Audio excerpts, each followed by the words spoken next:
वाहेगुरु साहिब सतनाम श्री वाहेगुरु साहिब जी।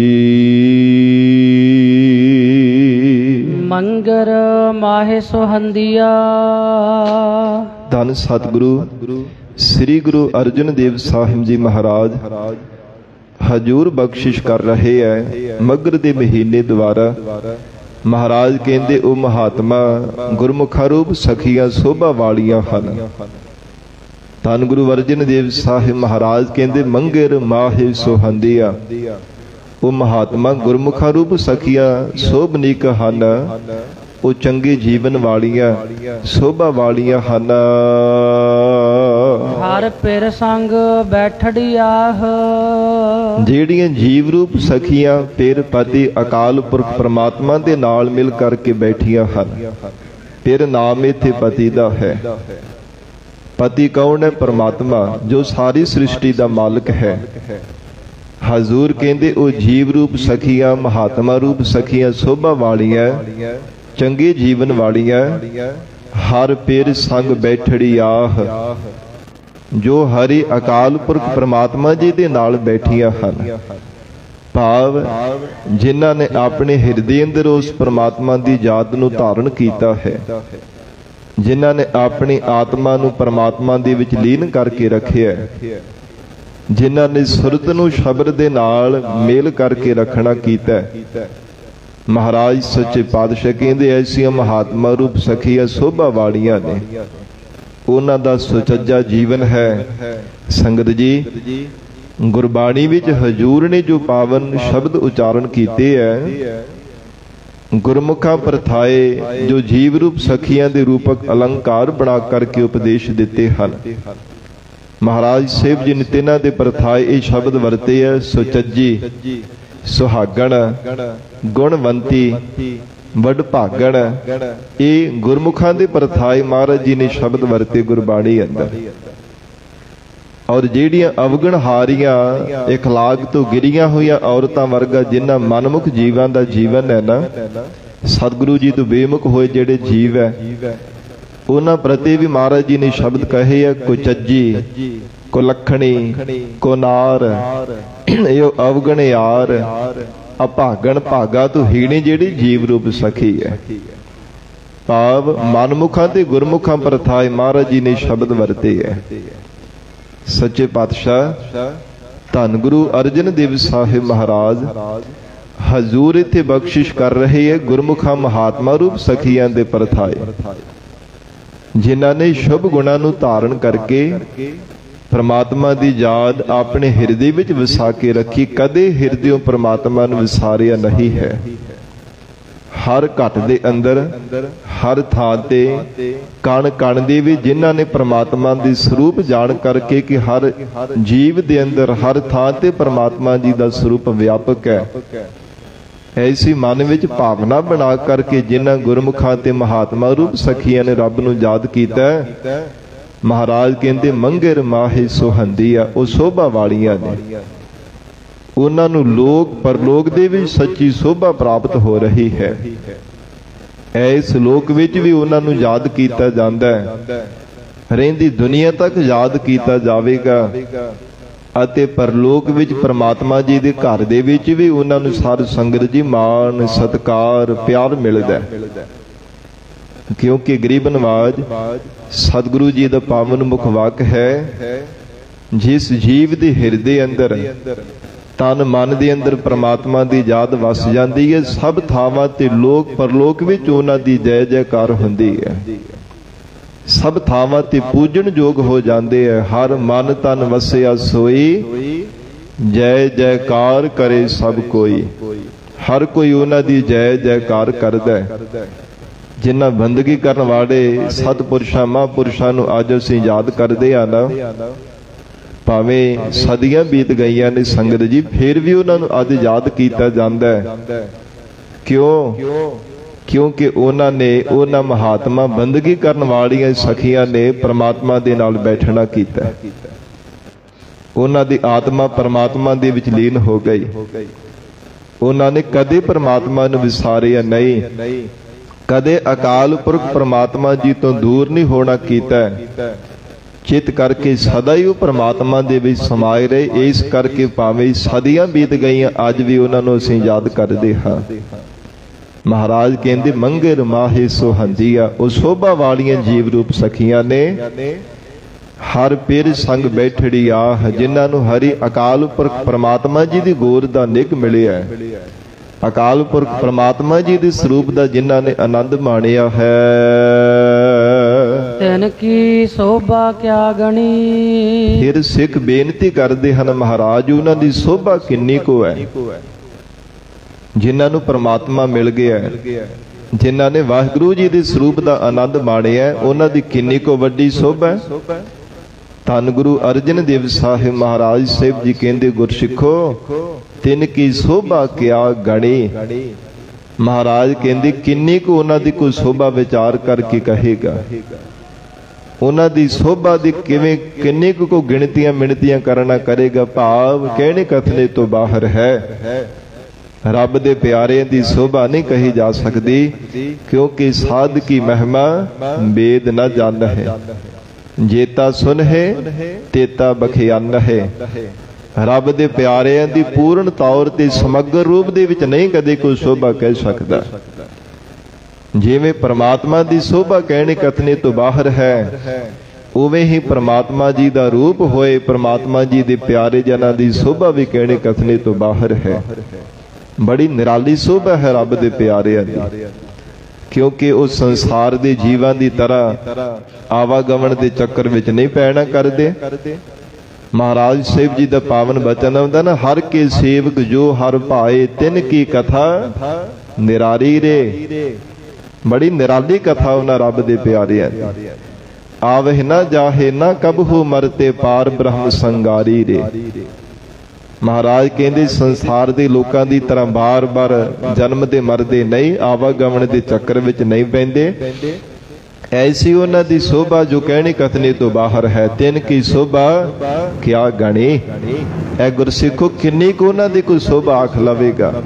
ਮਹਾਰਾਜ ਕਹਿੰਦੇ ਕਹਿਣੇ ਕਥਨੇ ਤੋਂ ਬਾਹਰ ਹੈ। ਜੇ ਸਾਹਿਬ ਮੇਲੜੀਆਹ, ਜਿਨ੍ਹਾਂ ਮਹਾਤਮਾ ਰੂਪ ਸਖੀਆਂ ਨੂੰ ਮਾਲਕ ਅਕਾਲ ਪੁਰਖ ਪਰਮਾਤਮਾ ਜੀ ਨੇ ਆਪਣੇ ਸਰੂਪ ਦੇ ਵਿੱਚ ਮੇਲ ਲਿਆ। ਸੱਚੇ ਪਾਤਸ਼ਾਹ ਕਹਿੰਦੇ ਕੀ ਉਹਨਾਂ ਦੀ ਕੋਈ ਸੋਭਾ ਆਖ ਸਕੇਗਾ। ਹਾਂ, ਉਹਨਾਂ ਦੇ ਗੁਣਾਂ ਨੂੰ ਯਾਦ ਕਰਕੇ ਜੀਵਨ ਦੇ ਅੰਦਰ ਸੇਧ ਲਈ ਜਾ ਸਕਦੀ ਹੈ। ਉਹਨਾਂ ਦੇ ਜੀਵਨ ਤੋਂ ਕੋਈ ਸਿੱਖਿਆ ਜ਼ਰੂਰ ਜਾ ਸਕਦਾ ਹੈ। ਪਰ ਜੇ ਕਹੇ ਕਿ ਰੱਬ ਦੇ ਪਿਆਰੇ ਦਾ ਸਮਗਰ ਰੂਪ ਦੇ ਵਿੱਚ ਮੈਂ ਜੀਵਨ ਆਖ ਸਕਾਂ, ਰੱਬ ਦੇ ਪਿਆਰਿਆਂ ਦੀ ਪੂਰਨ ਤੌਰ ਤੇ ਸੋਭਾ ਆਖ ਸਕਾਂ, ਇਹ ਨਾਮੁਮਕਿਨ ਹੈ। ਗਰੀਬ ਨਵਾਜ ਮਹਾਰਾਜ ਕਹਿੰਦੇ ਜਿਨ੍ਹਾਂ ਨੂੰ ਪ੍ਰਮਾਤਮਾ ਨੇ ਆਪਣੇ ਵਿੱਚ ਮਿਲ ਲਿਆ, ਐ ਗੁਰਸਿੱਖੋ ਉਹਨਾਂ ਦੀ ਸੋਭਾ ਕਹੀ ਨਹੀਂ ਜਾ ਸਕਦੀ। ਮਹਾਰਾਜ ਸੱਚੇ ਪਾਤਸ਼ਾਹ ਜੀ ਨੇ ਵਚਨ ਕੀਤਾ, ਕਹਿੰਦੇ ਜੁਗਾਂ ਜੁਗਾਂ ਵਿੱਚ ਉਹਨਾਂ ਦੀ ਸੋਭਾ ਹੋ ਰਹੀ ਹੈ। ਗੁਰੂ ਕੀ ਬਾਣੀ ਦੇ ਅੰਦਰ ਵਚਨ ਆਉਂਦਾ ਹੈ, ਉਹਨਾਂ ਦੀ ਸੋਭਾ ਸਭ ਥਾਵਾਂ ਤੇ ਹੈ, ਜੁਗਾਂ ਜੁਗਾਂ ਵਿੱਚ ਹੋ ਰਹੀ ਹੈ, ਜਿਨ੍ਹਾਂ ਨੂੰ ਪਰਮੇਸ਼ਰ ਨੇ ਆਪਣੇ ਸਰੂਪ ਦੇ ਵਿੱਚ ਮੇਲਿਆ ਹੈ। ਤਨ ਮਨ ਮੌਲਿਆ ਰਾਮ ਸਿਓ। ਉਸ ਅਕਾਲ ਪੁਰਖ ਪ੍ਰਮਾਤਮਾ ਜੀ ਦੇ ਨਾਲ ਮਿਲਣੇ ਕਰਕੇ ਤਨ ਅਤੇ ਮਨ ਪ੍ਰਫੁੱਲਤ ਹੋ ਗਿਆ, ਜਿਨ੍ਹਾਂ ਨੂੰ ਵਾਹਿਗੁਰੂ ਨੇ ਆਪਣੇ ਸਰੂਪ ਦੇ ਵਿੱਚ ਮੇਲ ਲੈਣਾ ਕੀਤਾ। ਪ੍ਰਫੁੱਲਤ ਕਿਵੇਂ ਹੋਇਆ? ਤਨ ਜਿਹੜਾ ਸਰੀਰ ਹੈ ਸੰਸਾਰ ਦੇ ਵਿਸ਼ਿਆਂ ਤੇ ਵਿਕਾਰਾਂ ਨੂੰ ਭੋਗਣ ਦੇ ਵਿੱਚ ਲੱਗਾ ਰਹਿੰਦਾ, ਕ੍ਰਿਸ ਹੋ ਜਾਂਦਾ। ਮਹਾਰਾਜ ਕਹਿੰਦੇ ਸੰਸਾਰ ਦੇ ਵਿਸ਼ੇ ਸੁੱਖਾਂ ਦੇ ਵੱਲੋਂ ਹਟ ਕਰਕੇ ਵਿਸ਼ੇ ਰਸਾਂ ਨੂੰ ਛੱਡ ਕੇ ਵਾਹਿਗੁਰੂ ਦੇ ਨਾਮ ਰਸ ਨੂੰ ਮਾਣਦਾ। ਮਨ ਬਾਰ-ਬਾਰ ਵਿਕਾਰ ਚਿਤਵਦਾ ਰਹਿੰਦਾ ਸੀ, ਮਨ ਵੀ ਜਿਹੜਾ ਨਿਰਵਿਕਾਰ ਹੋ ਗਿਆ, ਪ੍ਰਮਾਤਮਾ ਦੀ ਹਰ ਸਮੇਂ ਚਿਤਵਨੀ ਵਿੱਚ ਲੱਗ ਗਿਆ। ਜਿਸ ਕਰਕੇ ਮਹਾਰਾਜ ਕਹਿੰਦੇ ਉਸ ਪ੍ਰਮਾਤਮਾ ਦੇ ਨਾਲ ਮਿਲਣੇ ਕਰਕੇ ਤਨ ਮਨ ਮੌਲਿਆ ਰਾਮ ਸਿਓ, ਪ੍ਰਫੁੱਲਿਤ ਹੋ ਜਾਣਾ ਕੀਤਾ ਆ। ਸੰਗ ਸਾਧ ਸਹੇਲੜੀਆਹ। ਮਹਾਰਾਜ ਸੱਚੇ ਪਾਤਸ਼ਾਹ ਸਤਿਗੁਰੂ ਜੀ ਕਹਿੰਦੇ ਗੁਰਸਿੱਖੋ ਸਾਧੂ ਜਨਾਂ ਦੀ ਸੰਗਤ ਵਿੱਚ ਮਿਲ ਕੇ ਇਹ ਦਾਤ ਮਿਲੀ ਹੈ। ਸਾਧੂ ਜਨਾਂ ਦੀ ਸੰਗਤ ਵਿੱਚ ਮਿਲ ਕਰਕੇ ਸੰਗ ਸਾਧ ਸਹੇਲੜੀਆਹ, ਜਿਨ੍ਹਾਂ ਜਗਿਆਸੂ ਰੂਪ ਸਖੀਆਂ ਨੇ ਮਹਾਤਮਾ ਰੂਪ ਸਖੀਆਂ ਦੀ ਸੰਗਤ ਕੀਤੀ ਹੈ ਨਾ, ਧੰਨ ਗੁਰੂ ਅਰਜਨ ਦੇਵ ਸਾਹਿਬ ਮਹਾਰਾਜ ਸੱਚੇ ਪਾਤਸ਼ਾਹ ਕਹਿੰਦੇ ਉਹਨਾਂ ਨੂੰ ਇਹ ਦਾਤ ਜੀਵਨ ਦੇ ਅੰਦਰ ਪ੍ਰਾਪਤ ਹੋਈ ਜਿਨ੍ਹਾਂ ਨੇ ਸਾਧੂ ਜਨਾਂ ਦੀ ਸੰਗਤ ਜੀਵਨ ਦੇ ਅੰਦਰ ਕਰਨਾ ਕੀਤੀ। ਕਿਉਂਕਿ ਸਤਿਗੁਰੂ ਅਰਜਨ ਦੇਵ ਸਾਹਿਬ ਮਹਾਰਾਜ ਸਾਹਿਬ ਜੀ ਦੇ ਅਸੀਂ ਬਚਨ ਪੜ੍ਹਦੇ ਹਾਂ ਸੁਖਮਨੀ ਸਾਹਿਬ ਪਾਵਨ ਬਾਣੀ ਦੇ ਅੰਦਰ। ਹਜੂਰ ਨੇ ਸਾਧੂ ਜਨਾਂ ਦੀ ਸੰਗਤ ਦੀ ਮਹਾਨਤਾ ਦਰਸਾਈ ਹੈ ਸੁਖਮਨੀ ਸਾਹਿਬ ਪਾਵਨ ਬਾਣੀ ਵਿੱਚ। ਸੱਚੇ ਪਾਤਸ਼ਾਹ ਜੀ ਨੇ ਬਚਨ ਕਹੇ ਹੈ ਨਾ, ਅਗਮ ਅਗਾਧ ਪਾਰ ਬ੍ਰਹਮ ਸੋਏ, ਜੋ ਜੋ ਕਹੈ ਸੋ ਮੁਕਤਾ ਹੋਏ, ਸੁਨ ਮੀਤਾ ਨਾਨਕ ਬਿਨਵੰਤਾ, ਸਾਧ ਜਨਾ ਕੀ ਅਚਰਜ ਕਥਾ। ਬੜੀ ਅਚਰਜ ਕਥਾ ਹੈ ਰੱਬ ਦੇ ਪਿਆਰਿਆਂ ਦੀ। ਔਰ ਇਸ ਅਸ਼ਟਪਦੀ ਵਿੱਚ ਮਹਾਰਾਜ ਸਾਹਿਬ ਜੀ ਨੇ ਜੋ ਉਪਦੇਸ਼ ਦਿੱਤਾ ਹੈ, ਸਾਧ ਕੈ ਸੰਗ ਮੁਖ ਉਜਲ ਹੋਤ, ਸਾਧ ਸੰਗ ਮਲ ਸਗਲੀ ਖੋਤ। ਸਾਧੂ ਜਨਾਂ ਦੀ ਸੰਗਤ ਕਰਨੇ ਕਰਕੇ ਮੁਖ ਉਜਲਾ ਹੋ ਜਾਂਦਾ ਹੈ। ਸਾਧ ਸੰਗਤ ਜੀ ਜੀਵ ਦੇ ਹਿਰਦੇ ਦੀ ਮੈਲ ਮਿਟ ਜਾਂਦੀ, ਹਿਰਦਾ ਸ਼ੁੱਧ ਹੋ ਜਾਂਦਾ ਹੈ। ਸਾਧ ਕੈ ਸੰਗ ਮੁਖ ਉਜਲ ਹੋਤ, ਸਾਧ ਸੰਗ ਮਲ ਸਗਲੀ ਖੋਤ। ਸਾਧ ਕੈ ਸੰਗ ਮਿਟੈ ਅਭਿਮਾਨ, ਸਾਧ ਕੈ ਸੰਗ ਪ੍ਰਗਟੈ ਸੋ ਗਿਆਨ।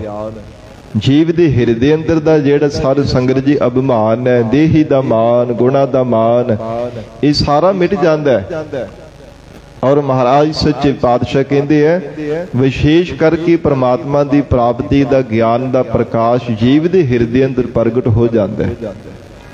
ਇਹ ਸਾਧੂ ਜਨਾਂ ਦੀ ਸੰਗਤ ਦੀ ਮਹਾਨਤਾ ਹੈ। ਸਾਧ ਕੈ ਸੰਗ ਪ੍ਰਗਟੈ ਸੋ ਗਿਆਨ, ਸਾਧ ਕੈ ਸੰਗ ਬੁੱਝੈ ਪ੍ਰਭ ਨੇਰਾ, ਸਾਧ ਸੰਗ ਸਭ ਹੋਤ ਨਿਬੇਰਾ।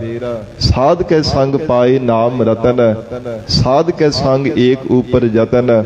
ਸਾਧ ਕੀ ਮਹਿਮਾ ਵਰਨੈ ਕੌਣ ਪ੍ਰਾਨੀ, ਨਾਨਕ ਸਾਧ ਕੀ ਸੋਭਾ ਪ੍ਰਭ ਮਾਹਿ ਸਮਾਨੀ।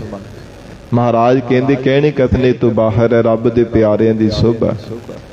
ਤੇ ਜਿਹੜਾ ਜੀਵ ਸਾਧ ਸੰਗਤ ਵਿੱਚ ਮਿਲ ਕੇ ਪਰਮਾਤਮਾ ਦਾ ਜਸ ਗਾਉਂਦਾ ਹੈ, ਧੰਨ ਗੁਰੂ ਅਰਜਨ ਦੇਵ ਸਾਹਿਬ ਮਹਾਰਾਜ ਕਹਿੰਦੇ ਤਨ ਮਨ ਮੌਲਿਆ ਰਾਮ ਸਿਓ, ਸੰਗ ਸਾਧ ਸਹੇਲੜੀ ਆਹ। ਉਹਨਾਂ ਮਹਾਤਮਾ ਜੀਵ ਰੂਪ ਸਖੀਆਂ ਨੂੰ ਅਕਾਲ ਪੁਰਖ ਪਰਮਾਤਮਾ ਨੇ ਆਪਣੇ ਵਿੱਚ ਮਿਲ ਲੈਣਾ ਕੀਤਾ ਹੈ, ਜਿਨ੍ਹਾਂ ਨੇ ਸਾਧੂ ਜਨਾਂ ਦੀ ਸੰਗਤ ਕੀਤੀ ਹੈ। ਬਹੁਤ ਵੱਡੀ ਦਾਤ ਹੈ ਜਿਹੜੀ ਸਾਧ ਸੰਗਤ ਵਿੱਚ ਮਿਲ ਕੇ ਪਰਮਾਤਮਾ ਦਾ ਜਸ ਗਾਉਣਾ ਹੈ। ਹਜੂਰ ਕਹਿੰਦੇ ਸਾਧ ਕੈ ਸੰਗ ਨਹੀਂ ਕਛ ਘਾਲ। ਬਹੁਤੀ ਘਾਲਣਾ ਵੀ ਨਹੀਂ ਘਾਲਣੀ ਪੈਂਦੀ ਜੇ ਸਾਧੂ ਜਨਾਂ ਦੀ ਸੰਗਤ ਵਿੱਚ ਮਿਲ ਕੇ ਰੱਬ ਨੂੰ ਚੇਤੇ ਕਰਦਾ। ਮਹਾਰਾਜ ਕਹਿੰਦੇ ਜਿਹੜੀ ਬਹੁਤੀ ਘਾਲਣਾ ਘਾਲਣੀ ਸੀ ਨਾ ਲੰਮੇਰਾ ਸਮਾਂ, ਉਹ ਥੋੜੇ ਸਮੇਂ ਵਿੱਚ ਹੀ ਸਰ ਜਾਂਦਾ ਹੈ। ਇੰਨਾ ਵੱਡਾ ਪ੍ਰਤਾਪ ਹੈ ਸਾਧ ਸੰਗਤ ਦਾ, ਇੰਨੀ ਭਾਰੀ ਮਹਾਨਤਾ ਮਹਾਰਾਜ ਜੀ ਦੀ ਸਾਧ ਸੰਗਤ ਕਰਨੇ ਦੀ। ਸੋ ਹਜੂਰ ਨੇ ਉਚਾਰਨ ਕੀਤਾ ਸੰਗ ਸਾਧ ਸਹੇਲੜੀ ਆ। ਜਿਨ੍ਹਾਂ ਜੀਵ ਰੂਪ ਸਖੀਆਂ ਨੇ ਸਾਧੂ ਜਨਾਂ ਦੀ ਸੰਗਤ ਕੀਤੀ ਹੈ, ਉਹਨਾਂ ਦਾ ਜੀਵਨ ਹੀ ਵਾਹਿਗੁਰੂ ਨੇ ਸਫਲਾ ਬਣਾ ਦਿੱਤਾ ਹੈ। ਸਾਧ ਜਨਾਂ ਤੇ ਬਾਹਰੀ, ਪਰ ਜਿਹੜੇ ਮਨਮੁਖ ਜੀਵ ਹੈ ਨਾ, ਸਾਧ ਸੰਗਤ ਤੋਂ ਬਾਹਰ ਰਹਿੰਦੇ ਹੈ, ਜਿਹੜੇ ਸਾਧ ਸੰਗਤ ਨਹੀਂ ਕਰਦੇ, ਮਹਾਰਾਜ ਜੀ ਦੀ ਸਾਧ ਸੰਗਤ ਵੀ ਜਾ ਕੇ ਜੁੜਦੇ ਨਹੀਂ। ਸਾਧ ਜਨਾਂ ਤੇ ਬਾਹਰੀ, ਜੋ ਸਾਧੂਆਂ ਮਹਾਤਮਾ ਰੂਪ ਸਖੀਆਂ ਦੀ ਸੰਗਤ ਵਿੱਚ ਨਹੀਂ ਜੁੜਨਾ ਕਰਦੇ। ਜਿਹੜੀਆਂ ਜੀਵ ਰੂਪ ਸਖੀਆਂ ਮਹਾਤਮਾ ਸਾਧੂ ਜਨਾਂ ਗੁਰਮੁਖਾ ਰੂਪ ਸਖੀਆਂ ਦੀ ਸੰਗਤ ਨਹੀਂ ਕਰਦੀਆਂ।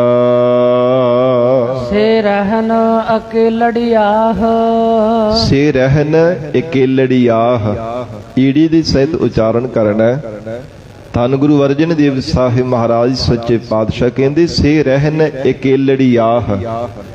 ਉਹ ਇਕੱਲੀਆਂ ਰਹਿ ਜਾਣਾ ਕਰਦੀਆਂ ਨੇ। ਉਹਨਾਂ ਨੂੰ ਪਤੀ ਅਕਾਲ ਪੁਰਖ ਪ੍ਰਮਾਤਮਾ ਜੀ ਦਾ ਸਰੂਪ ਨਹੀਂ ਪ੍ਰਾਪਤ ਹੁੰਦਾ। ਉਹ ਹੋਰ ਮਹਾਤਮਾ ਗੁਰਮੁਖਾ ਰੂਪ ਸਖੀਆਂ ਦੇ ਵੱਲ ਦੇਖ ਕਰਕੇ, ਉਹ ਸੁਹਾਗਵਤੀਆਂ ਰੱਬ ਦੇ ਪਿਆਰਿਆਂ ਦੇ ਵੱਲ ਦੇਖ ਕਰਕੇ ਫਿਰ ਕ੍ਰਿਜਦੀਆਂ ਨੇ, ਛੱਡਦੀਆਂ ਨੇ, ਜਿਨ੍ਹਾਂ ਨੂੰ ਪਤੀ ਦੀ ਪ੍ਰਾਪਤੀ ਨਹੀਂ ਹੋਣਾ ਕਰਦੀ। ਮਹਾਰਾਜ ਕਹਿੰਦੇ ਉਹ ਫਿਰ ਮਨਮੁਖ ਜੀਵ ਜਿਹੜੇ ਹੈ ਨਾ, ਈਰਖਾ ਦੀ ਅੱਗ ਦੇ ਵਿੱਚ ਸੜਦੇ ਰਹਿੰਦੇ ਗੁਰਮੁਖਾਂ ਦਾ ਪ੍ਰਤਾਪ ਦੇਖ ਕਰਕੇ। ਸੱਚੇ ਪਾਤਸ਼ਾਹ ਮਹਾਰਾਜ ਕਹਿੰਦੇ ਗੁਰਮੁਖਾਂ ਬੰਦਗੀ ਕਰਨ ਵਾਲਿਆਂ ਦਾ ਭਾਰੀ ਪ੍ਰਤਾਪ, ਉਹਨਾਂ ਦੀ ਸੋਭਾ, ਉਹਨਾਂ ਦਾ ਮਾਣ ਸਤਿਕਾਰ ਹੁੰਦਾ ਦੇਖ ਕਰਕੇ ਮਨਮੁਖ ਜੀਵ ਫਿਰ ਈਰਖਾ ਦੀ ਅੱਗ ਦੇ ਵਿੱਚ ਸੜਦੇ ਰਹਿੰਦੇ ਹੈ। ਏਦਾਂ ਦੀ ਮਹਾਰਾਜ ਕਹਿੰਦੇ ਉਹਨਾਂ ਮਨਮੁਖ ਜੀਵ ਰੂਪ ਸਖੀਆਂ ਦੀ ਹਾਲਤ ਹੈ। ਸੇ ਰਹਿਨ ਅਕੇਲੜੀ ਆਹ। ਉਹ ਗੁਰਮੁਖਾਂ ਮਹਾਤਮਾ ਰੂਪ ਸੁਹਾਗਵਤੀਆਂ ਨੂੰ ਦੇਖ ਕਰਕੇ ਜਿਨ੍ਹਾਂ ਨੂੰ ਰੱਬ ਮਿਲ ਗਿਆ, ਜਿਨ੍ਹਾਂ ਨੂੰ ਪਰਮੇਸ਼ਰ ਦੀ ਪ੍ਰਾਪਤੀ ਹੋ ਗਈ ਹੈ, ਮਹਾਰਾਜ ਕਹਿੰਦੇ ਉਹਨਾਂ ਵੱਲ ਦੇਖ ਕਰਕੇ ਮਨਮੁਖ ਜੀਵ ਰੂਪ ਸਖੀਆਂ ਹਰ ਸਮੇਂ ਸੜਦੀਆਂ ਤੇ ਇਕੱਲੀਆਂ ਹੀ ਰਹਿਣਾ ਪੈਂਦਾ। ਉਹ ਪਰਮਾਤਮਾ ਤੋਂ ਬਿਨਾਂ ਸਖਣਿਆਂ ਹੀ ਉਹਨਾਂ ਨੂੰ ਰਹਿਣਾ ਪੈਂਦਾ ਹੈ, ਜਿਨ੍ਹਾਂ ਨੇ ਸਾਧ ਸੰਗਤ ਨਹੀਂ ਕਰਨਾ ਕੀਤੀ, ਜੋ ਸਾਧੂ ਜਨਾਂ ਦੀ ਸੰਗਤ ਤੋਂ ਵਾਂਝੇ ਰਹਿੰਦੇ ਆ। ਤਿਨ ਦੁੱਖ ਨਾ ਕਬਹੂ ਉਤਰੈ। ਐਸੇ ਮਨਮੁਖ ਜੀਵ ਰੂਪ ਸਖੀਆਂ ਦਾ ਦੁੱਖ ਕਦੇ ਵੀ ਉਤਰਦਾ ਨਹੀਂ। ਉਤਰਨ ਤੋਂ ਭਾਵ ਕਹੀ ਕਿ ਕਦੇ ਮੁੱਕਦਾ ਹੀ ਨਹੀਂ। ਜਨਮ ਤੋਂ ਲੈ ਕਰਕੇ ਮਰਨ ਤੱਕ, ਅਖੀਰਲੇ ਸਮੇਂ ਤੱਕ ਉਹਨਾਂ ਮਨਮੁਖ ਜੀਵ ਰੂਪ ਸਖੀਆਂ ਨੂੰ ਦੁਖੀ ਹੋਣਾ ਪੈਂਦਾ। ਮਹਾਰਾਜ ਕਹਿੰਦੇ ਨਹੀਂ ਕਦੇ ਵੀ ਉਹਨਾਂ ਦਾ ਦੁੱਖ ਮੁੱਕਣਾ ਕਰਦਾ। ਆਰੰਭਤਾ ਵਿੱਚ ਅਸੀਂ ਬਚਨ ਪੜ੍ਹੇ ਸੀ ਨਾ, ਮਨਮੁਖ ਦੁੱਖ ਕਾ ਖੇਤ ਹੈ, ਦੁੱਖ ਬੀਜੇ ਦੁੱਖ ਖਾਏ। ਕਿ ਮਨਮੁਖ ਬੰਦਾ ਜਾਣੋ ਕਿ ਉਹਦਾ ਜੀਵਨ ਦੁੱਖਾਂ ਦਾ ਖੇਤ ਹੈ, ਦੁੱਖਾਂ ਦੇ ਪਾਪ ਕਰਮਾਂ ਦੇ ਬੀਜ ਬੀਜਦਾ। ਮਹਾਰਾਜ ਕਹਿੰਦੇ ਫਿਰ ਦੁੱਖ ਰੂਪ ਦੇ ਵਿੱਚ ਉਹਦਾ ਫਲ ਪ੍ਰਾਪਤ ਕਰਦਾ। ਸਾਰਾ ਜੀਵਨ ਹੀ ਉਹਦਾ ਦੁੱਖਾਂ ਦੇ ਵਿੱਚ ਬਤੀਤ ਹੋਣਾ ਕਰਦਾ, ਸਾਰਾ ਜੀਵਨ। ਮਨਮੁਖ ਬੰਦੇ ਨੂੰ ਸੁਖ ਸੁਪਨੇ ਮਾਤਰ ਵੀ ਕਦੇ ਨਸੀਬ ਨਹੀਂ ਜੀ ਹੁੰਦਾ। ਗੁਰੂ ਕੀ ਬਾਣੀ ਦਾ ਬਚਨ ਆਉਂਦਾ ਹੈ, ਨਾਮ ਵਿਸਾਰ ਕਰਹਿ ਰਸ ਭੋਗ, ਸੁਖ ਸੁਪਨੇ ਨਹੀਂ ਤਨ ਮਹਿ ਰੋਗ। ਤਨ ਵੀ ਉਹਦਾ ਰੋਗੀ ਬਣ ਜਾਂਦਾ ਹੈ। ਤੇ ਸਾਧ ਸੰਗਤ ਜੀ, ਸੁਪਨੇ ਮਾਤਰ ਵੀ ਉਹਨੂੰ ਕਦੇ ਸੁਖ ਨਹੀਂ ਮਿਲਦਾ। ਪ੍ਰਤੱਖ ਸੁਖ ਤਾਂ ਕੀ ਮਨਮੁਖ ਬੰਦੇ ਨੂੰ ਪ੍ਰਾਪਤ ਹੋਣਾ ਹੈ। ਇਸ ਲਈ ਗਰੀਬ ਨਵਾਜ ਗੁਰੂ ਅਰਜਨ ਦੇਵ ਸਾਹਿਬ ਜੀ ਆਖਰੇ, ਤਿੰਨ ਦੁੱਖ ਨਾ ਕਬਹੁ ਉਤਰੈ। ਜੇ ਦੁੱਖਾਂ ਪਰ ਥਾਏ ਵਿਚਾਰ ਕੀਤੀ ਜਾਵੇ ਨਾ ਸਾਧ ਸੰਗਤ ਜੀ, ਜੋ ਜਨਮ ਦੇ ਸਮੇਂ ਵੀ ਮਨਮੁਖ ਬੰਦੇ ਨੂੰ ਦੁੱਖ ਪੀੜਾ ਸਹਾਰਨੀ ਪੈਂਦੀ ਹੈ। ਜਨਮ ਦੇ ਸਮੇਂ ਵੀ ਜਿਵੇਂ ਸੁਨਿਆਰਾ ਜਿੰਦਰੀ ਵਿੱਚ ਤਾਰ ਪਾ ਕਰਕੇ ਖਿੱਚਦਾ, ਕਿੰਨੀ ਬਰੀਕ ਜੀ ਹੋ ਜਾਣਾ ਕਰਦੀ ਹੈ, ਕਿੰਨੀ ਕਮਜ਼ੋਰ ਹੋ ਜਾਂਦੀ। ਇਸੇ ਤਰ੍ਹਾਂ ਉਹ ਮਨਮੁਖ ਬੰਦੇ ਦਾ ਜਿਹੜਾ ਸਾਧ ਸੰਗਤ ਜੀ ਜੀਵਨ ਹੈ, ਉਹ ਵੀ ਨਿਢਾੜੀ ਹੋ ਜਾਣਾ ਕਰਦਾ। ਔਰ ਸਾਧ ਸੰਗਤ ਜੀ, ਜੰਮਣ ਦਾ ਦੁੱਖ ਹੈ ਜੀਵਨ ਦੇ ਅੰਦਰ। ਫਿਰ ਜਿਹੜਾ ਦੁੱਖ ਹੈ ਕਿਸ਼ੋਰ ਅਵਸਥਾ ਦੇ ਵਿੱਚ ਵੀ ਪਾਪ ਕਰਮ ਕਰਦਾ ਹੈ। ਭਰ ਜਵਾਨੀ ਵਿੱਚ ਵੀ ਸਾਧ ਸੰਗਤ ਜੀ ਵਿਸ਼ਿਆਂ ਨੂੰ ਭੋਗਣ ਦੇ ਵਿੱਚ ਲੱਗਾ ਰਹਿੰਦਾ, ਬੁਰੇ ਕਰਮ ਕਰਦਾ। ਉਹਦੇ ਕਰਕੇ ਵੀ ਉਹਦਾ ਫਲ ਸਰੂਪ ਦੁੱਖ ਹੀ ਭੋਗਣਾ ਪੈਂਦਾ। ਤੇ ਬੁਢੇਪੇ ਵਿੱਚ ਆ ਕਰਕੇ ਵੀ ਮਨਮੁਖ ਬੰਦੇ ਨੂੰ ਦੁਖੀ ਹੀ ਹੋਣਾ ਪੈਂਦਾ ਹੈ। ਬੁਢੇਪੇ ਵਿੱਚ ਆ ਕੇ ਬਿਰਧ ਅਵਸਥਾ ਦੇ ਵਿੱਚ ਵੀ ਕਦੇ ਸੁੱਖ ਨਹੀਂ ਪ੍ਰਾਪਤ ਹੁੰਦਾ। ਤੇ ਫਿਰ ਅਖੀਰਲਾ ਪੜਾਅ ਮੌਤ ਦਾ। ਮਰਨ ਤੋਂ ਬਾਅਦ ਕਿਹੜਾ ਫਿਰ ਸੁੱਖ ਮਿਲ ਜਾਂਦਾ, ਸੁੱਖਾਂ ਦੀ ਪਾਲਕੀ ਵਿੱਚ ਬਿਠਾਇਆ ਜਾਂਦਾ? ਨਹੀਂ। ਮਨਮੁਖ ਬੰਦੇ ਨੂੰ ਗਲ ਵਿੱਚ ਫਾਹਾ ਪਾ ਕਰਕੇ, ਜਮ ਧੂ ਕਰਕੇ, ਕੁੱਟਦੇ ਹੋ ਲੈ ਕਰਕੇ ਪਰਲੋਕ ਰਸਤੇ ਜਾਂਦੇ। ਇਸ ਲਈ ਮਹਾਰਾਜ ਜੀ ਨੇ ਮਨਮੁਖ ਦੇ ਪਰਥਾਏ ਕਿਹਾ, ਕਹਿੰਦੇ ਕਿ ਤਿੰਨ ਦੁੱਖ ਨਾ ਕਬਹੁ ਉਤਰੈ। ਉਹ ਮਨਮੁਖ ਬੰਦੇ ਦੇ ਦੁੱਖ ਕਦੇ ਮੁੱਕਦੇ ਹੀ ਨਹੀਂ। ਕੋਈ ਨਾ ਕੋਈ ਹੋਰ ਦੁੱਖ ਆ ਕਰਕੇ ਚੰਬੜ ਜਾਂਦਾ। ਕਦੇ ਕੋਈ ਦੁੱਖ ਆ ਕੇ ਲੱਗ ਗਿਆ, ਕਦੇ ਕੋਈ ਦੁੱਖ ਆ ਕੇ ਲੱਗ ਗਿਆ। ਕਦੇ ਮਹਾਰਾਜ ਕਹਿੰਦੇ ਦੁੱਖ ਮੁੱਕਣ ਦਾ ਨਾਂ ਹੀ ਨਹੀਂ ਕਦੇ ਲੈਣਾ ਕਰਦੇ। ਨਹੀਂ ਕਦੇ ਵੀ ਦੁੱਖ ਉਤਰਦੇ। ਸੇ ਜਮ ਕੈ ਵਸ ਪੜਿਆਹ। ਫਿਰ ਅਖੀਰ ਸਮੇਂ ਜਮਾਂ ਦੇ ਵਸ ਵਿੱਚ ਉਹਨਾਂ ਮਨਮੁਖਾਂ ਨੂੰ ਪੈਣਾ ਪੈਂਦਾ ਹੈ। ਕਿਹਨਾਂ ਨੂੰ? ਧੰਨ ਗੁਰੂ ਅਰਜਨ ਦੇਵ ਸਾਹਿਬ ਮਹਾਰਾਜ ਕਹਿੰਦੇ, ਜਿਹੜੀਆਂ ਜੀਵ ਰੂਪ ਸਖੀਆਂ ਇਕੱਲੀਆਂ ਰਹਿੰਦੀਆਂ ਨੇ ਮਨਮੁਖ, ਜਿਨ੍ਹਾਂ ਨੂੰ ਪਤੀ ਪਰਮੇਸ਼ਰ ਦੀ ਪ੍ਰਾਪਤੀ ਨਹੀਂ ਹੋਈ, ਜਿਨ੍ਹਾਂ ਨੇ ਸਾਧੂ ਜਨਾਂ ਗੁਰਮੁਖਾਂ ਮਹਾਤਮਾ ਰੂਪੀ ਜੋ ਸੁਹਾਗਵਤੀਆਂ ਸੁਹਾਗਣਾ ਉਹਨਾਂ ਦੀ ਸੰਗਤ ਨਹੀਂ ਕਰਨਾ ਕੀਤੀ, ਐਸੀਆਂ ਮਨਮੁਖ ਜੀਵ ਰੂਪ ਸਖੀਆਂ ਦਾ ਕਦੇ ਜੰਮਣ ਮਰਨ ਦਾ ਦੁੱਖ ਵੀ ਉਤਰਦਾ ਨਹੀਂ ਹੈ। ਕਦੇ ਅਗਿਆਨ ਦਾ ਦੁੱਖ ਵੀ ਉਹਨਾਂ ਦਾ ਦੂਰ ਨਹੀਂ ਹੋਣਾ ਕਰਦਾ। ਮਹਾਰਾਜ ਸੱਚੇ ਪਾਤਸ਼ਾਹ ਕਹਿੰਦੇ, ਸੇ ਜਮ ਕੇ ਵਸ ਪੜਿਆ। ਫਿਰ ਉਹਨਾਂ ਨੂੰ ਜਮਾਂ ਦੇ ਵਸ ਵਿੱਚ ਪੈਣਾ ਪੈਂਦਾ ਹੈ। ਜਿਨੀ ਰਾਵਿਆ ਪ੍ਰਭ ਆਪਣਾ। ਪਰ ਜਿਨ੍ਹਾਂ ਗੁਰਮੁਖਾਂ ਰੂਪ ਸਖੀਆਂ ਨੇ ਪ੍ਰਮਾਤਮਾ ਦਾ ਨਾਮ ਉਚਾਰਨ ਕੀਤਾ ਹੈ, ਰਾਵਿਆ ਤੋਂ ਭਾਵ ਉਚਾਰਨ ਕਰਨਾ। ਰਾਵਿਆ ਤੋਂ ਭਾਵ ਮੰਨਣ ਦਾ ਵਾਚਕ ਵੀ ਹੈ। ਜਿਨ੍ਹਾਂ ਮਹਾਤਮਾ ਰੂਪ ਸਖੀਆਂ ਨੇ ਵਾਹਿਗੁਰੂ ਜੀ ਦੇ ਸਰੂਪ ਦਾ ਆਨੰਦ ਮਾਣਿਆ ਹੈ, ਸੇ ਦਿਸਨ ਨਿਤ ਖੜੀਆਹ। ਮਹਾਰਾਜ ਕਹਿੰਦੇ ਉਹ ਨਿਤ ਪਰਮਾਤਮਾ ਦੇ ਘਰ ਦੇ ਵਿੱਚ ਖੜੀਆਂ ਹੋਈਆਂ ਨਜ਼ਰ ਆ ਰਹੀਆਂ ਨੇ, ਕਿਉਂਕਿ ਉਹਨਾਂ ਦਾ ਜੀਵਨ ਪਰਮਾਤਮਾ ਦੇ ਘਰ ਦੇ ਵਿੱਚ ਪ੍ਰਵਾਨ ਹੈ। ਜਿਨ੍ਹਾਂ ਨੇ ਜੀਵਨ ਕਾਲ ਦੌਰਾਨ ਪ੍ਰਮਾਤਮਾ ਜੀ ਦਾ ਨਾਮ ਜਪਿਆ, ਰੱਬ ਨੂੰ ਯਾਦ ਕੀਤਾ ਹੈ, ਉਸ ਪਿਆਰੇ ਦੀ ਯਾਦ ਆਪਣੇ ਹਿਰਦੇ ਵਿੱਚ ਧਾਰਨ ਕਰਕੇ ਰੱਖੀ ਹੈ। ਸੱਚੇ ਪਾਤਸ਼ਾਹ ਜੀ ਕਹਿੰਦੇ ਸੇ ਦਿਸਨ ਨਿਤ ਖੜੀ ਆਹ, ਨਿਤ ਉਹ ਪ੍ਰਮਾਤਮਾ ਦੇ ਘਰ ਦੇ ਵਿੱਚ ਖੜੇ ਹੋਏ ਨਜ਼ਰ ਆ ਰਹੇ ਹਨ। ਉਹ ਮਹਾਤਮਾ ਰੂਪ ਸਖੀਆਂ ਇਸ ਲੋਕ ਵਿੱਚ ਵੀ ਉਹਨਾਂ ਦਾ ਸਨਮਾਨ ਹੈ, ਪ੍ਰਮਾਤਮਾ ਦੇ ਘਰ ਦੇ ਵਿੱਚ ਵੀ ਮਹਾਰਾਜ ਕਹਿੰਦੇ ਉਹਨਾਂ ਦੀ ਸ਼ੋਭਾ ਹੋ ਰਹੀ ਹੈ। ਰਤਨ ਜਵੇ ਹਰ ਲਾਲ ਹਰ, ਫਿਰ ਸੱਚੇ ਪਾਤਸ਼ਾਹ ਜੀ ਕਹਿੰਦੇ ਸ਼ੁਭ ਗੁਣਾ ਰੂਪੀ ਉਹਨਾਂ ਨੇ ਸਾਧ ਸੰਗਤ ਜੀ ਇਹ ਗਹਿਣੇ ਧਾਰਨ ਕੀਤੇ ਹੈ ਗੁਰਮੁਖਾਂ ਰੂਪ ਸਖੀਆਂ ਨੇ। ਰਤਨ ਜਵੇ ਹਰ ਲਾਲ ਹਰ, ਵੈਰਾਗ ਰੂਪੀ ਰਤਨ ਧਾਰਨ ਕੀਤਾ। ਔਰ ਇਸੇ ਪ੍ਰਕਾਰ ਜੋ ਗਿਆਨ ਰੂਪੀ ਜਵਾਹਰਾਤ ਉਹਨਾਂ ਨੇ ਧਾਰਨ ਕੀਤਾ ਹੈ। ਮਹਾਰਾਜ ਕਹਿੰਦੇ ਪਰਮੇਸ਼ਰ ਦਾ ਨਾਮ ਰੂਪੀ ਲਾਲ ਅਥਵਾ ਪ੍ਰੇਮ ਰੂਪੀ ਲਾਲ ਉਹਨਾਂ ਨੇ ਵਾਹਿਗੁਰੂ ਨੂੰ ਪਾਉਣ ਦੇ ਵਾਸਤੇ ਐਸੇ ਸ਼ੁਭ ਗੁਣਾ ਰੂਪੀ ਸ਼ਿੰਗਾਰ ਧਾਰਨ ਕੀਤੇ ਹਨ। ਕੰਠ ਤਿਨਾ ਜੜਿਆਹ, ਉਹਨਾਂ ਨੇ ਆਪਣੇ ਕੰਠ ਹਿਰਦੇ ਅੰਦਰ ਜੜਤ ਕਰਕੇ ਰੱਖੇ ਹੈ ਸ਼ੁਭ ਗੁਣਾ ਨੂੰ। ਕਿਉਂਕਿ ਜਿਵੇਂ ਤਨ ਕਰਕੇ ਸਾਧ ਸੰਗਤ ਜੀ ਤਨ ਨੂੰ ਸਰੀਰ ਨੂੰ ਸੰਵਾਰਨ ਦੇ ਵਾਸਤੇ ਜੋ ਗਹਿਣੇ ਧਾਰਨ ਕੀਤੇ ਜਾਂਦੇ ਹੈ ਕਿ ਮੇਰਾ ਸਰੀਰ ਸੋਹਣਾ ਲੱਗੇ, ਤਨ ਦੀ ਸੁੰਦਰਤਾ ਬਣਾਉਣ ਦੇ ਵਾਸਤੇ। ਪਰ ਜਿਹੜੇ ਗੁਰਮੁਖ ਜਨ ਹਨ, ਗੁਰਮੁਖਾਂ ਮਹਾਤਮਾ ਰੂਪ ਸਖੀਆਂ ਨੇ, ਉਹ ਆਪਣੇ ਅੰਦਰ ਨੂੰ ਸ਼ਿੰਗਾਰਨ ਦਾ ਯਤਨ ਕਰਦੇ, ਅੰਦਰ ਨੂੰ, ਕਿ ਨਾ ਤਾਂ ਇਹ ਤਨ ਸਰੀਰ ਨੇ ਸਦਾ ਕਾਇਮ ਰਹਿਣਾ, ਨਾ ਇਹਦੇ ਉੱਪਰ ਗਹਿਣੇ ਜਿਹੜੇ ਧਾਰਨ ਕਰਨ ਵਾਲੇ ਉਹ ਵੀ ਸਦਾ ਕਾਇਮ ਰਹਿਣੇ ਹੈ। ਜੇ ਆਪਣੇ ਅੰਦਰ ਨੂੰ ਸ਼ਿੰਗਾਰਾਂਗੇ ਸ਼ੁਭ ਗੁਣਾ ਰੂਪੀ ਗਹਿਣਿਆਂ ਦੇ ਨਾਲ ਸ਼ਿੰਗਾਰਾਂਗੇ, ਇਹਦੇ ਨਾਲ ਪ੍ਰਮਾਤਮਾ ਦੀ ਵੀ ਪ੍ਰਸੰਨਤਾ ਪ੍ਰਾਪਤ ਹੋਵੇਗੀ, ਇਹਦੇ ਨਾਲ ਪ੍ਰਮਾਤਮਾ ਦਾ ਘਰ ਪ੍ਰਾਪਤ ਹੋਵੇਗਾ, ਇਹਦੇ ਨਾਲ ਪਰਮਾਰਥ ਦੇ ਰਸਤੇ ਤੇ ਚੱਲਣਾ ਸਾਨੂੰ ਪ੍ਰਾਪਤ ਹੋਵੇਗਾ। ਸ਼ੁਭ ਗੁਣਾ ਦੇ ਕਰਕੇ ਹੀ ਪਰਮਾਰਥ ਦਾ ਰਸਤਾ ਤੈਅ ਕੀਤਾ ਜਾ ਸਕਦਾ ਹੈ। ਇਸ ਲਈ ਉਹਨਾਂ ਗੁਰਮੁਖਾਂ ਮਹਾਤਮਾ ਰੂਪ ਸਖੀਆਂ ਨੇ ਵੈਰਾਗ ਰੂਪੀ ਰਤਨ ਧਾਰਨ ਕੀਤਾ, ਫਿਰ ਗਿਆਨ ਰੂਪੀ ਜਵਾਹਰ, ਪ੍ਰੇਮ ਰੂਪੀ ਲਾਲ। ਸੱਚੇ ਪਾਤਸ਼ਾਹ ਮਹਾਰਾਜ ਕਹਿੰਦੇ ਇਹਨਾਂ ਸ਼ੁਭ ਗੁਣਾ ਦਾ ਕੰਠਾ ਬਣਾ ਕੇ ਉਹਨਾਂ ਨੇ ਆਪਣੇ ਹਿਰਦੇ ਦੇ ਨਾਲ ਉਹਨਾਂ ਨੇ ਪਰੋਗ ਕਰਕੇ ਕੰਠਾ ਬਣਾ ਕੇ ਪਹਿਨ ਲੈਣਾ ਕੀਤਾ। ਇੱਕ ਮਾਲਾ ਹੁੰਦੀ, ਇੱਕ ਕੰਠਾ ਹੁੰਦਾ, ਜਿਹੜਾ ਐਨ ਗਲ ਦੇ ਨਾਲ ਪੂਰਾ ਲੱਗਾ ਹੁੰਦਾ, ਉਹਦੇ ਵਿੱਚ ਢਿੱਲ ਨਹੀਂ ਹੁੰਦੀ ਉਹਦੀ ਡੋਰ ਦੇ ਅੰਦਰ, ਉਹਨੂੰ ਕੰਠਾ ਕਹਿ ਦਿੱਤਾ ਜਾਂਦਾ ਹੈ। ਤੇ ਮਹਾਰਾਜ ਕਹਿੰਦੇ ਗੁਰਮੁਖ ਪਿਆਰਿਆਂ ਨੇ ਵਾਹਿਗੁਰੂ ਦੇ ਨਾਮ ਦਾ ਉਹਦੇ ਵਿੱਚ ਸ਼ੁਭ ਗੁਣਾ ਦੀ ਜੜਤ ਕਰਕੇ ਉਹ ਕੰਠਾ ਬਣਾ ਕੇ ਪਰੋ ਕੇ ਰੱਖਿਆ। ਵਿੱਚ ਡੋਰ ਕਿਹੜੀ ਹੈ? ਸਵਾਸਾਂ ਦੀ। ਹਰ ਸਵਾਸ ਦੇ ਨਾਲ ਪਰਮਾਤਮਾ ਦਾ ਸਿਮਰਨ ਕਰਨਾ, ਵਾਹਿਗੁਰੂ ਵਾਹਿਗੁਰੂ ਵਾਹਿਗੁਰੂ ਸਤਨਾਮ ਸ੍ਰੀ ਵਾਹਿਗੁਰੂ। ਇਹੋ ਅਕਾਲ ਪੁਰਖ ਵਾਹਿਗੁਰੂ ਜੀ ਦੇ ਪਿਆਰੇ ਜਨ ਸਵਾਸਾਂ ਰੂਪੀ ਡੋਰ ਪਾ ਕੇ ਪਰਮੇਸ਼ਰ ਦਾ ਨਾਮ ਰੂਪੀ ਮਣ ਕੇ ਹੈ, ਵਿੱਚ ਸ਼ੁਭ ਗੁਣਾ ਰੂਪੀ ਜੜਤ ਕੀਤੀ ਹੋਈ ਹੈ। ਮਹਾਰਾਜ ਕਹਿੰਦੇ ਉਹਨਾਂ ਨੂੰ ਆਪਣੇ ਕੰਠ ਵਿੱਚ ਤਿਨਾਂ ਨੇ ਪਰੋ ਕੇ ਰੱਖ ਲਿਆ ਹੈ। ਨਾਨਕ ਬਾਂਛੈ ਧੂੜ ਤੈਨ। ਧੰਨ ਗੁਰੂ ਅਰਜਨ ਦੇਵ ਸਾਹਿਬ ਜੀ ਮਹਾਰਾਜ ਸਮਾਪਤੀ ਦੀਆਂ ਪੰਕਤੀਆਂ ਵਿੱਚ ਉਚਾਰਨ ਕਰ ਰਹੇ ਹਨ। ਹਜ਼ੂਰ ਕਹਿੰਦੇ ਗੁਰਸਿੱਖੋ, ਐਸੀਆਂ ਮਹਾਤਮਾ ਰੂਪ ਸਖੀਆਂ ਬੰਦਗੀ ਕਰਨ ਵਾਲਿਆਂ ਦੀ ਚਰਨਾਂ ਦੀ ਧੂੜੀ ਸਾਨੂੰ ਲੋਚਣੀ ਚਾਹੀਦੀ ਹੈ। ਰੱਬ ਦੇ ਪਿਆਰਿਆਂ ਦੀ ਚਰਨਾਂ ਦੀ ਧੂੜੀ ਸਾਨੂੰ ਲੋਚਣੀ ਚਾਹੀਦੀ ਹੈ।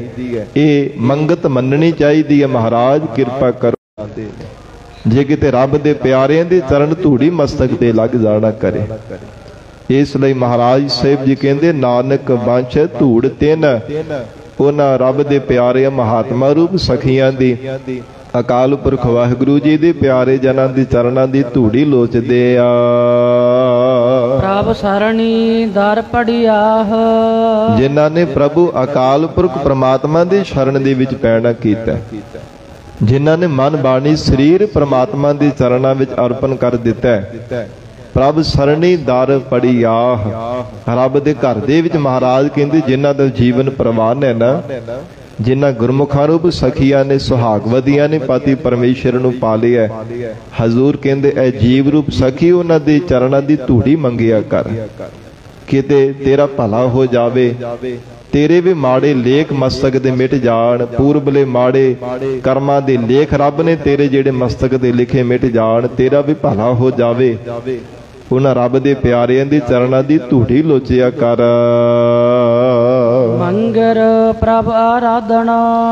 ਸਤਿਗੁਰੂ ਅਰਜਨ ਦੇਵ ਸਾਹਿਬ ਮਹਾਰਾਜ ਮੱਘਰ ਦੇ ਮਹੀਨੇ ਦੁਆਰਾ ਉਪਦੇਸ਼ ਬਖਸ਼ਿਸ਼ ਕਰਦੇ ਹੋ, ਉਚਾਰਨ ਕਰਦੇ ਨੇ ਗੁਰਸਿੱਖੋ, ਜੇ ਕਿਤੇ ਅਕਾਲ ਪੁਰਖ ਪ੍ਰਮਾਤਮਾ ਜੀ ਦੀ ਆਰਾਧਨਾ ਕੀਤੀ ਜਾਵੇ, ਜਿਨ੍ਹਾਂ ਮਹਾਤਮਾ ਰੂਪ ਸਖੀਆਂ ਨੇ ਪ੍ਰਮਾਤਮਾ ਦੀ ਆਰਾਧਨਾ ਕੀਤੀ ਹੈ, ਆਹੜ ਨਾ ਜਨਮੜਿਆਹ, ਦੁਬਾਰਾ ਉਹਨਾਂ ਨੂੰ ਜਨਮ ਹੀ ਨਹੀਂ ਧਾਰਨ ਕਰਨਾ ਪਿਆ।